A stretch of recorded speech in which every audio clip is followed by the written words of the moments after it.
I'm working this piece in the shop currently.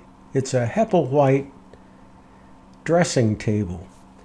And notice that it has a bowed front, which makes it somewhat complicated. The legs are even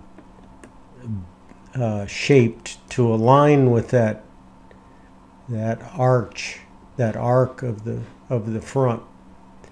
And what I find very helpful is in SketchUp, I can look at these, I can have views of these components in various alignments, front view, side view, top view, what have you, to help in the shop machining these various complicated parts and angles.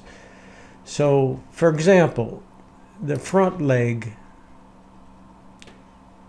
I've got 3 views of the front leg here.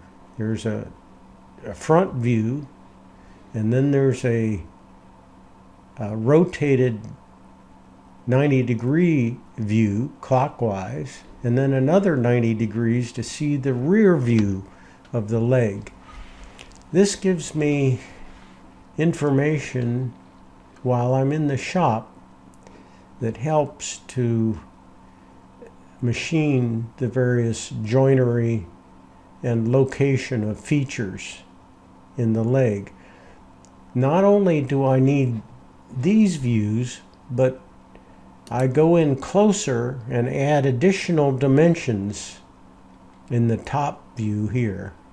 So I've got additional dimensions for these sockets and for these dovetails and so on. And then the bottom end also has dimensional information that I need to shape the legs. The top view is shown here. This, I make a full-size template from this. This is an orthographic view, so it shows the overall shape and how this front face of the leg is angled to align with the overall table front shape.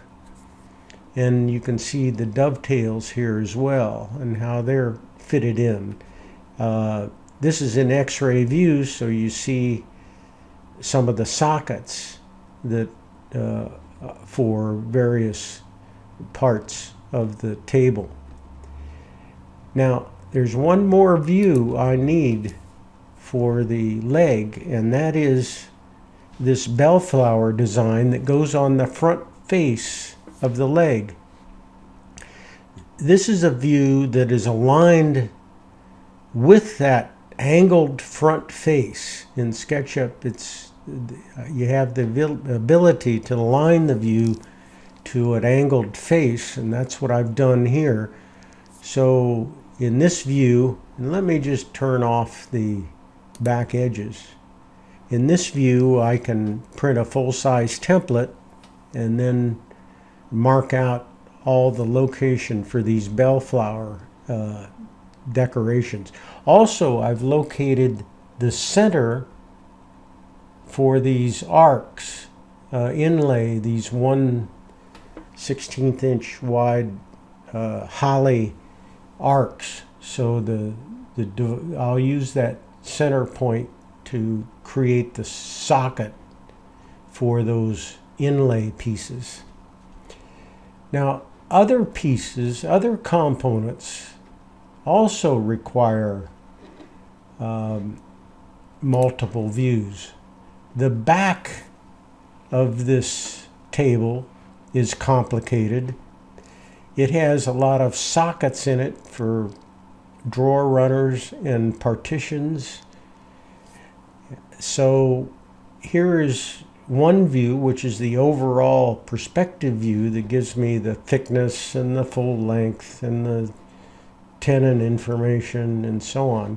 But I need a more detailed view of all these sockets for drawer runners and partitions. And I even have a top view in X-ray so I can see the depth of these sockets and how to position the tenon and the location of all these features. Moving on to another piece, and there's a front leg bracket. It's carved in this sun kind of decoration, and this is a small piece, but I need multiple views here. This is the overall perspective view, and then a front view that I can create a template so that I can saw out these shapes from the front view perspective. And then also I need a top view to see how this bracket is again angled to fit in with that front shape of the table. One other piece I would like to show is the arch that is in the middle of the table. And let me just go back and show you how that fits into the assembly. Here's the arch right here in the center. And let me go back to the detail of that arch. Here's the perspective view, the overall perspective. So I've got a full length and a full width and depth and so on. This has a shape in the front, again, to match up with the overall shape of the table.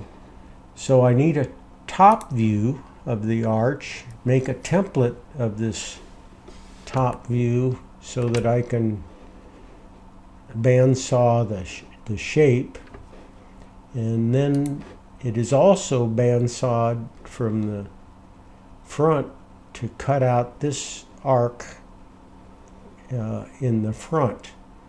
So I have these three views that help to create the components in the shop.